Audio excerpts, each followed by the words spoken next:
क्या आपको पैसों को लेकर कोई परेशानी है? आपको ऐसा लगता है कि आपका पैसा ना जाने कैसे गायब हो जाता है? क्या आपको ऐसा लगता है कि अपने पैसों को लेकर और ज्यादा संभल कर रहना चाहिए? अगर हाँ, तो यह वीडियो आपके लिए है। लेट्स टॉक मनी, डेब्ट, इक्विटी, एसेट, इन्वेस्टमेंट। अगर आप भी औरों की तरह हैं, तो यह 4 शब्द सुनकर आपका भी सिर दर्द करने लगा हो या आपको पूरी तरह बेकार लगता होगा। इसके बारे में सीखने के लिए आपका कोई इंटरेस्ट ही नहीं है। लेकिन आपका अनलक, आप इन शब्दों से बच नहीं सकते और ना ही आप फाइनेंशियल मुश्किलों से बच सकते हैं। समय आ गया है कि आप आगे बढ़े, फाइनेंस के बारे में पढ़ें और सीखें। पैसा तभी डरावना हो सकता है जब आप उसे डरावना समझेंगे। इस वीडियो में आप सिंपल फाइनेंशियल सिस्टम के बारे में सीखेंगे। आप सीखेंगे कि कैसे अपने पैसों का हिसाब रखना इतना आसान है और आप इन 4 शब्दों का इस्तेमाल करके अपने फाइनेंशियल सिस्टम को जीरो टू पीक पर ले जा सकते हैं। The money order. क्या कभी ऐसा समय रहा है कि आपके साथ भी कभी ऐसा हुआ है जब आप अपने पैसों के बारे में चिंता नहीं कर रहे थे? जब आप काम पर जाते हैं तो आप बिल्स पे करने के बारे में सोचते हैं। बस में ट्रैवल करते हैं, जब ड्राइवर बताता है कि बस का किराया बढ़ गया है, तब आप चिंता करने लगते हैं। इसके लिए आपको क्या करना होगा? अपनी फाइनेंशियल लाइफ को एक पैसे के बॉक्स की तरह देखिए।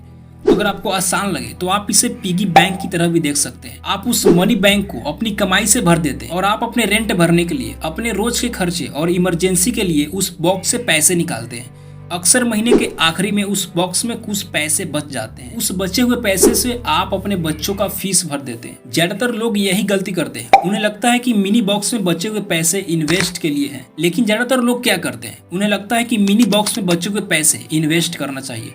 वह तुरंत स्टॉक खरीदने के बारे में सोचते हैं या फिर अपने पेंशन या प्लान में इन्वेस्ट करने के बारे में सोचते हैं। आप सोच सकते हैं कि आप बचे हुए पैसे इस्तेमाल करने का यह सही तरीका है। तो हाँ, यह सही तरीका है, लेकिन यह आपका सबसे पहला कंसर्न नहीं होना चाहिए। अगर आपके पास बचे हुए पैसे हैं तो आपको सबसे पहले इन्वेस्ट के बारे में नहीं सोचना चाहिए।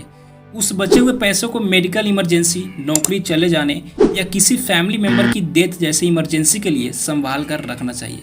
इसलिए आपका पहला कंसर्न यही होना चाहिए कि ऐसे अनएक्सपेक्टेड समय के लिए आप कुछ पैसे अलग से इकट्ठा करके रखें, खासतौर पर उस समय के लिए जब आपको पैसे की जरूरत ज्यादा पड़ सकती है। अब आगे बात करते हैं डोंट स्टैश दैट कैश, जहां मोनिका हर चीज को प्लानिंग करके और एक मेथड के साथ काम करती है, वही अनु किसी चीज को बिना प्लानिंग के साथ करती है। अनु को पैसे के बारे में बात करना बहुत बोरिंग लगता है और उनके पास इस टॉपिक की बात करने के लिए समय ही नहीं है। एक दिन लंच के समय मोनिका को यह जानकर आश्चर्य हुआ कि अनु पहली बार फाइनेंशियल मैटर के बारे में बात करना चाहती थी। वह इस बात को लेकर बहुत ज्यादा परेशान थी। उसको पता नहीं था कि उनका पैसा कहाँ जा रहा है। उन्हें यह तो समझ में आ रहा था कि उनका पैसा बैंक से आता है, लेकिन उसके बाद कहां और कैसे खर्च हो जाता है वह इसे समझ में नहीं आ रहा था। क्या आप भी अनु की तरह हैं कि आप भी समझ नहीं पाते हैं कि आपका पैसा कहां गायब हो गया? क्या आप हमेशा यही सोचते हैं कि आपके पास सेव करने के लिए उतना पैसा नहीं है? तो आप बिल्कुल सही सोचते हैं। अनु की और आपकी प्रॉब्लम बिल्कुल सेम है। आपके पैसे खर्च करने के तरीके में कोई सिस्टम नहीं है। आपके पास अपने खर्चे का हिसाब रखने के लिए कोई सिस्टम नहीं है। इसके लिए आपको सिर्फ इतना करने की जरूरत है कि आप कितना खर्च कर रहे हैं और कितना बचा रहे हैं, उस पर ध्यान दें। हाँ, यह सुनने में थोड़ा बोरिंग लगता है, अपने खर्च का हिसाब रखना। अपने खर्चे का हिसाब रखना कोई मजेदार काम नहीं है, लेकिन आपको जानकर आश्चर्य होगा कि अगर आप ऐसा करते हैं तो अगले हफ्ते आपके पहले खर्चे और आने वाले खर्चों में बहुत ज्यादा डिफरेंट दिखेगा। इसलिए मोनिका खर्च का हिसाब रखने के लिए एक आसान और बेहतरीन तरीका बताते हैं। अपने पैसों को जरूरत के हिसाब से कई हिस्सों में बांट लीजिए। जैसे मोनिका अपने पैसों को 3 हिस्सों में बांटती है, इनकम, स्पेंडिंग और सेविंग। मोनिका 3 बैंक अकाउंट इस्तेमाल करती है। उस तीनों बैंक अकाउंट को उन्हें अलग अलग नाम दिया, जैसे कि फर्स्ट अकाउंट का नाम है income account, second spend it account और थर्ड इन्वेस्ट इट अकाउंट। नाम से बहुत ताकत होती है। मान लीजिए कि आपके लॉन में रोज एक मुर्गा दौड़ता है और आप उस मुर्गे को पसंद करने लगते हैं और उसका नाम आप चीकू रख देते हैं। अब सोचिए कि क्या आप कभी चीकू को मारकर खा पाएंगे? मोनिका को लगता है कि नहीं, आप ऐसा नहीं कर पाएंगे। किसी भी चीज को एक आइडेंटिटी यानी पहचान के बाद उसे चोट पहुंचाने में हमें गिल्ट महसूस होता है। इसलिए मोनिका अपना बजट जल्दी से जल्दी बनाती है। जैसे ही उनकी सैलरी उनके इनकम अकाउंट में आती है, वह जरूरत के हिसाब से अपने पैसे को स्पेंड इट के अकाउंट में डाल देती है और बचे हुए सारी पैसे को इन्वेस्ट इट अकाउंट में डाल देती है। लेकिन आपका एक डाउट है कि यार, मेरी सैलरी ही इतनी कम है तो मैं इतना सेविंग कैसे कर सकता हूँ?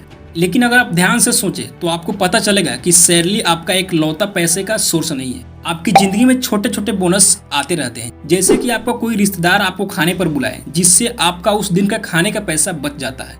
आपके काम में कोई रिफंड या डिस्काउंट मिल जाता है, या आपका कोई दोस्त आपका उधार लौटा देता है। तो यह सारी पैसे तो बोनस ही हुआ ना, इसे तो आप सेविंग कर सकते हैं। नेक्स्ट आपको क्या करना है? Finally we are investing. मुझे कितना इन्वेस्ट करना चाहिए, यह सवाल आपको गाइड नहीं कर सकता, क्योंकि इसका जवाब बहुत चीज़ों पर डिपेंड करता है। जैसे आप इन्वेस्ट क्यों करना चाहते हैं, कितने समय के लिए इन्वेस्ट करना चाहते हैं, अपने इन्वेस्ट करने के पर्पस को ज़्यादा महत्व दीजिए, जिससे आपका दिमाग जल्द से जल्द मेंटल अकाउंटिंग करना शुरू कर दे। इन्वेस्ट करने का सबसे सही समय अभी है। यह बिल्कुल एक्सरसाइज करने की तरह है। आप जितनी जल्दी शुरू करेंगे उतना ही जल्दी आप रिजल्ट देख पाएंगे। अगर इन्वेस्ट करना आपको अभी भी डरावना लगता है तो आप मेंटल अकाउंटिंग का तरीका इस्तेमाल कर सकते हैं। लेकिन आप सोच रहे होंगे कि क्या रियल एस्टेट में इन्वेस्ट करना चाहिए। रियल एस्टेट में इन्वेस्ट करना सबके लिए नहीं होता। आपको समय समय पर इसके मेंटेनेंस पर भी खर्च करना होगा। फिर इसमें आपका प्रॉपर्टी टैक्स और इंश्योरेंस का भी खर्च होगा। यानी कि यह एक ऐसा लॉन्ग टर्म इन्वेस्टमेंट है जो सबके लिए नहीं है। तो ऐसा मत सोचिए कि आप कोई जगह खरीदकर तुरंत अमीर हो जाओगे। हाँ, यह हो सकता है कि आपका कोई दोस्त इसके जरिए पैसा कमा रहा है, लेकिन इसका भी बहुत ज़्यादा चांस है कि आप ऐसा ना कर पाए। अपना पैसा कहीं भी लगाने से पहले बहुत बार उसके बारे में सोचे, रिसर्च करें, देन आपको इन्वेस्ट करना है। अब आगे बात करते हैं पुट इट ऑल टुगेदर। एक होटल में हर इंसान अपनी प्लेट में वही खाना लेता है जो उसे खाना पसंद है। शायद एक 15 साल की लड़की को फ्राइड खाना बहुत पसंद होगा, यानी कि ऑयली खाना। लेकिन वही उनकी माँ जो अभी 40 साल की होने वाली है, उनको हेल्दी खाना लेने की ज़्यादा चांसेस है, जैसे कि सलाद या सब्जी। खाने की पसंद की तरह हमारे खर्चे भी अलग अलग होते हैं। अगर आप पैसों के मामले में सावधान रहना चाहते हैं तो आपको कोई भी चीज सिर्फ इसलिए नहीं खरीदना चाहिए क्योंकि आप खरीद सकते हैं, यानी कि आपको वही प्रोडक्ट खरीदना है जिसकी 100% जरूरत है। लेकिन आप सोच रहे होंगे कि आपको कैसे पता चलेगा कि वह प्रोडक्ट खरीदने के लायक है या नहीं। तो इसके लिए आपको 3 चीजों पर ध्यान देना है। नंबर 1, उसकी कॉस्ट यानी कि कीमत। किसी भी सामान को खरीदने से पहले उसकी कॉस्ट देखना आम बात है। दूसरा है ऑन गोइंग कॉस्ट। इसमें आपको कोई प्रोडक्ट अपने पास रखने के लिए बार बार पे करना पड़ता है। तीसरा है एग्जिट लोड।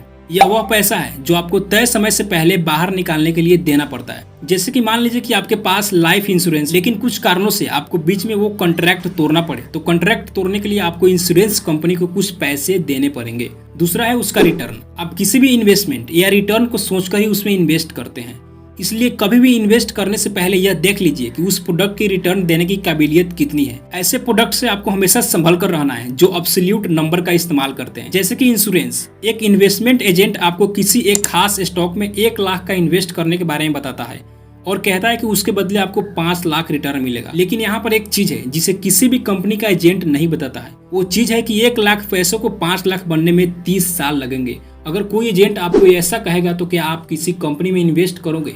बिल्कुल नहीं। तो इन सारी चीजों की जानकारी आपको पहले कर लेनी है। फाइनली अगर आप इस वीडियो के लास्ट तक पहुंच गए हैं तो कांग्रेचुलेशन, वरना आप कहीं और भी तो टाइम वेस्ट कर सकते थे। अगर आपको वीडियो पसंद आई हो तो वीडियो को लाइक, शेयर और चैनल पर नए हो तो यार चैनल को सब्सक्राइब कर लो।